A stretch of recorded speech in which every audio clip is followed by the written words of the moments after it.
Welcome, everybody, to a live recording of the Business Travel 360 Linking the Travel Industry podcast, where we discuss travel industry news you're talking about on LinkedIn. As you can see with the graphics behind me and possibly pick up from the sound quality today, I'm coming to you live from a very busy Arabian travel market in Dubai this week, where I'm at. It's absolutely heaving and very busy here, but we thought we'd still do the show for you. My name is Rian, and I'm one of your hosts today. I'm a co-founder at Agentivity, where we provide operational reporting and data automation solutions for travel sellers. So if that sounds of interest, or you just want to talk to someone with some experience in travel data, please get in touch. As usual, I'm joined by Ash and Anne, so to help me discuss our list of stories with you. So over to you, Anne.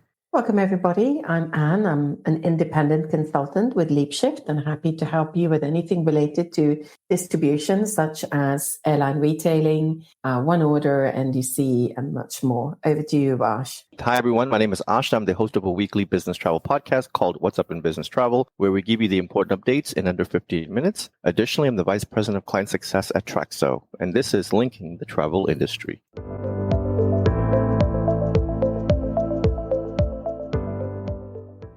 So for those new to the event, welcome. The format of our discussion here is literally to go through the list of the most talked about travel industry related stories that appeared on LinkedIn last week, and we go through them in here in a bit more detail. We're going to start with an incident that happened at Orlando International Airport. There was a Delta Airlines Airbus that was on the ground. It was scheduled for departure to Atlanta when people were observing flames coming out of the sort of near the engine in the tailpipe, well, near the back engine, and they had to initiate an emergency evacuation using slides. Nobody was seriously injured, and the evacuation went smoothly, and the post was, sparking a fair bit of conversation, but good job to Delta for evacuating that airline so quickly, right, Ash? I mean, obviously training kicked in and it all went smoothly. It did. I was very interested in learning about the source of the fire, and apparently they're saying that has something to do with fuel getting into the tailpipe and then igniting. So that's very unsettling. And of course, it's great that everybody was safe. Also interesting that the engines were delivered to Northwest, right? That was a little bit of a nice little insight into that situation. Not that it means anything, but just like nice to see Northwest Airlines pop up every once in a while.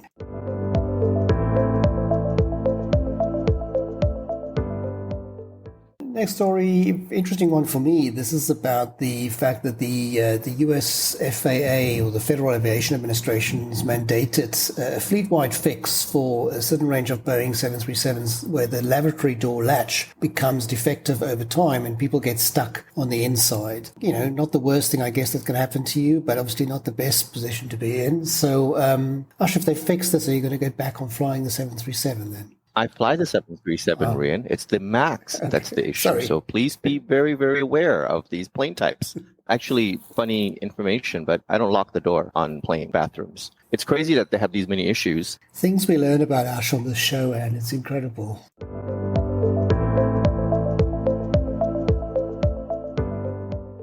Okay, next story is back to Europe. There's been some consolidation in the train market there. Trainline is increasing its Spanish presence by purchasing online train and bus, I have to add, booking platform Trenes.com. Anne, is that how you pronounce it? Yes, Trenes.com. This is good news, right, Anne? This is what we want to see, a bit of extension. I personally haven't heard of Trenes before, but then I guess if you live there, it's quite common. What are your thoughts on this? As you know, I think it's great progress. And I really love the sort of aggregation concept. I go on about that, how I'd like to see that we just aggregate all sorts of different content. This is what we're seeing here with Trainline. So really a step in the right direction. I actually love Trainline. I'm a big, big fan of Trainline. So anytime Trainline does something like this, where they're integrating their technologies, they're being part of something, a bigger ecosystem, I think is great for the rail industry, because if anybody does it well, in my humble opinion, it is Trainline. The fact that they're getting themselves into the weeds of Trenes.com, I love the fact that they're going to be integrating their technology is really what I'm after. And I think Trenes will be better off for it.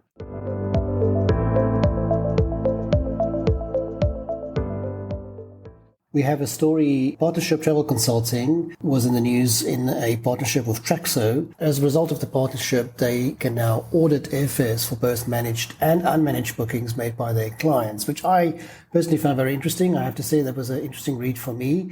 But Ash, you do work at Traxo, and we don't always feature our own stories, but this story to me was of interest, and I would love to get your input on this to tell us a bit more about why this is so significant. partnership travel consulting headed by Andy Menkes. PTC acquired Fair Audit. As part of that, PTC can now do fair auditing for corporations that it manages. And of course, the piece that Traxo fits into the whole thing is to be able to serve up data of the bookings, not just made through the TMC, which is traditionally what Fair Audit and PTC could manage, but now they get insights into all the direct bookings, which for corporations generally is about 30 to 40%. So it's a full picture. And then now the Fair Audit is more meaningful because simply you can do fair audits across all bookings, not just a subset. If your data does not represent all your data, it's worthless, in my opinion, as a data person. So yeah, that's why I like that story a lot.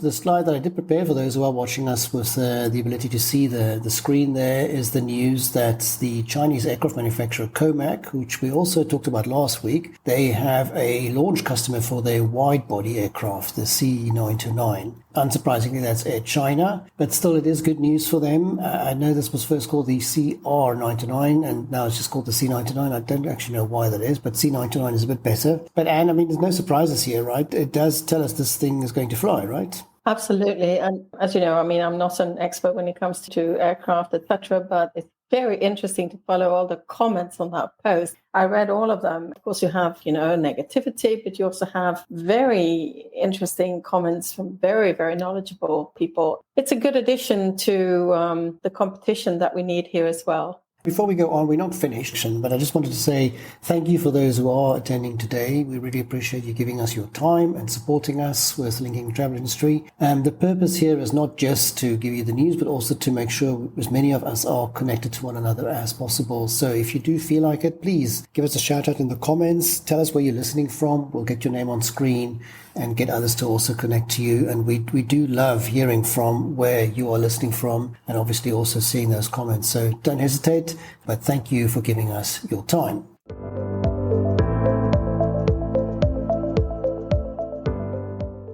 Continuing with the partnerships, apart from PTC and Traxo partnering, we've got a few other partnership news items. This one, IndiGo in India partnering with the Indian food delivery and dine-out booking provider Swiggy.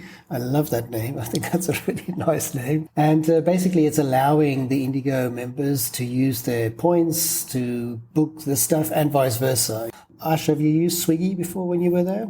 I haven't, but I'm definitely going to use it now. I think this is great, right? Because now what you're doing is you are incorporating what we've talked about on the show since the pandemic days, which is that you got to get involved in a customer's life cycle beyond just booking flights and booking air tickets and other airline type products. And so you see IndiGo taking their new program, Blue Chip, and expanding it further into the everyday lives of everyday people who don't travel as much. So for them, it becomes a great avenue to be able to say, hey, I'm going to use a partner. And with that partner, I'm going to be able to earn points. And with those points, I'm going to be able to go somewhere, be it once a year, once every other year, whatever it might be. It's all part of being able to do a lot more. I'm waiting for the day when I can actually breathe and I get points. That service has not come up yet, but as soon as it does, I'm going to sign up for it. I'm sure that will come. And your thoughts on this?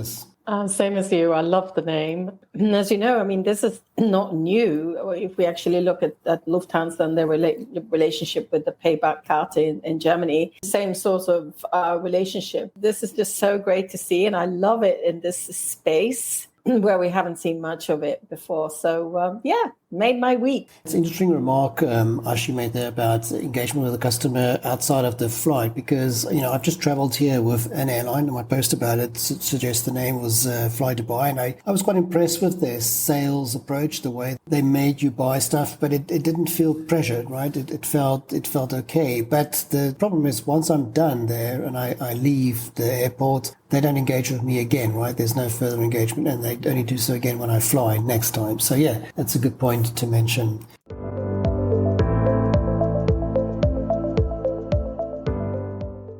Look, another partnership that is also quite exciting is the partnership between Uber and Delta. That went live. This is not new news. We knew about this, but it went live last week. And there seems to be, great responses to that. And I'm sure you like this one as well, right? Of course I do. This is fantastic. I just love it. And again, just like Ash is saying, this is the further engagement with the customer. And this is imagine if they can then finally achieve the connected journey and interact between the two, then it's amazing and just fantastic. I hope that that is their goal. I think it is part of the connected journey, and with Delta, part of the Delta Concierge service, which is aimed to getting more and more awareness of the traveler's whereabouts during the entire A to Z cycle of the trip. You take Uber in the beginning, you take Uber at the end. When you come home, you got to fill in the gaps in between. So I think that's what Delta is going to do. I've actually been able to get a lot of points on my Delta Sky Miles because I don't fly Delta a lot, but I do have points with Delta. And I've done that because I use Lyft a lot.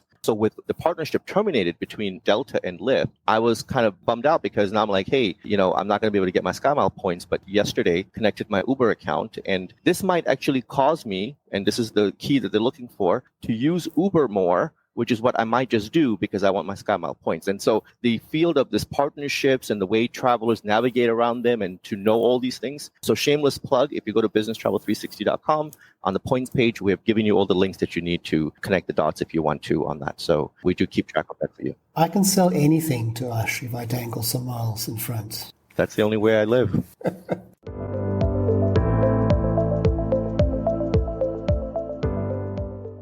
Interesting development. Relationships between Pakistan and India have never been, phenomenally great, and that's escalated.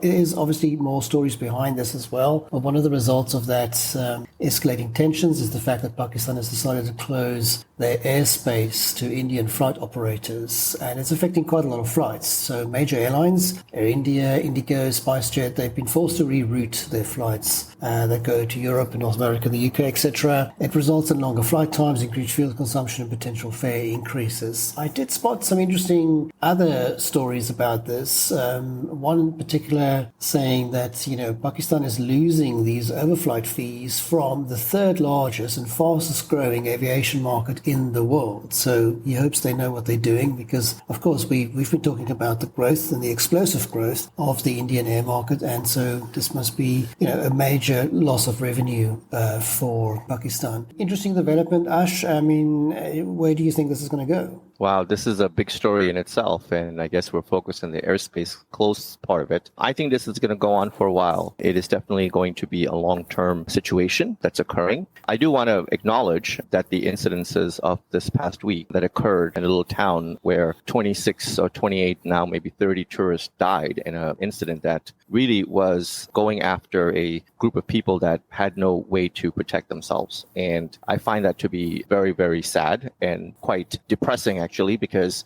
we're in the travel industry, and when somebody targets tourists in any part of the world for just being tourists, I think that's a huge, huge issue. So I take this very, very personally, and I take it personally not just because of the fact that my family's from India, but also because of the fact that I'm a travel professional, and anytime travel is impacted, it does bother me quite a bit.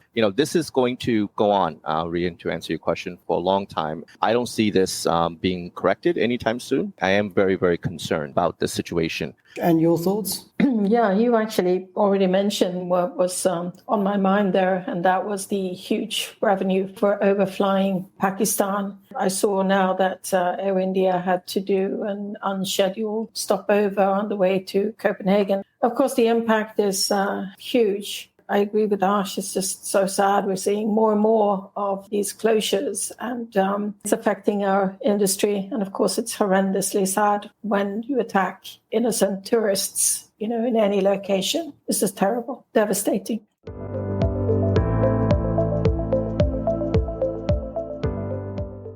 I think those were the stories on my list. Do you guys have any extra stories? Anne, do you have one? I do have one extra story. I saw a very interesting post, and it's actually on quite a positive note because it was written by Mikkel Ross from Airtime, always excellent posts and articles. And it's about Wizz Air and how they call for action when it comes to net zero. They're looking for action and less talk.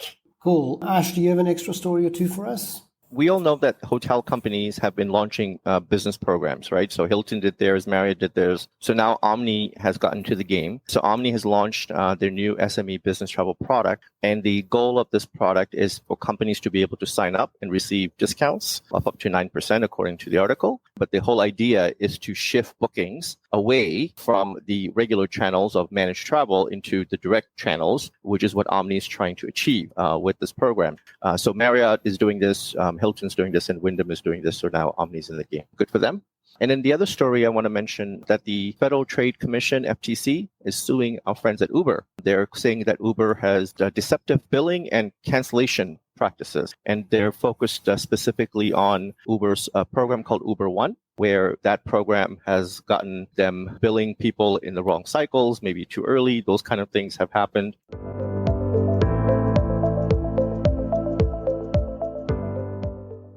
Those were the stories on our list and the extra stories. Thank you so much for everybody joining us today and giving us your time. We appreciate it. And we do this weekly, but over to you, Ash. Thank you very much. And to you, Anne, as well. Sorry, first to you, Anne. Thanks, everyone, for listening, and thank you for your comments today. Over to you, Ash. Thank you all for joining today's live recording of Linking the Travel Industry. We record this podcast live every week on Monday, and we ask that you share this event with others that you know. Chances are high that if you enjoyed today's session, those that you know will as well. If you ever miss a show because of time zone or availability, we make the podcast available on businesstravel360.com. This is Linking the Travel Industry, signing off.